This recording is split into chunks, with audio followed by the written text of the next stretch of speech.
দেখেন গরুর পূজা কিভাবে শুরু হয় পৃথিবীতে প্রথম। বনি ইসরায়েলের এক দুষ্ট লোক ছিল, নাম সামিরি। সে সবাইরে বলল তোমাদের স্বর্ণগুলো ফালাও। স্বর্ণগুলো ফেললো, বনি ইসরায়েলের স্বর্ণগুলোকে গলিয়ে গরুর বাচ্চা বানালো, গোবৎস। জিব্রাইল আলাইহিস সালাম যে জমিনে এসেছিলেন, ওই ফেরেশতার পায়ের নিচের একটু মাটি সে বুদ্ধি করে প্যাকেটে রেখে দিছিল। স্বর্ণ দিয়ে বানানো গোবৎস গরুর বাচ্চার গায়ে যখন সেই মাটি ছুঁড়ে দেয়া হলো, এখন বাছুরের ভেতর থেকে ভ্যাঁ ভ্যাঁ আওয়াজ আসতেছে। কি আসতেছে? সবাই তো অবাক।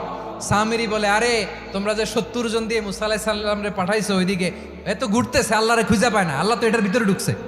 নাউজুবিল্লাহ, এটার ভিতরে সেজদা দাও। এই সেজদা দিয়ে গেল। হারুন আলাইহিস সালাম তাদেরকে বুঝালেন, শিরক করো না, আল্লাহরে ভয় করো।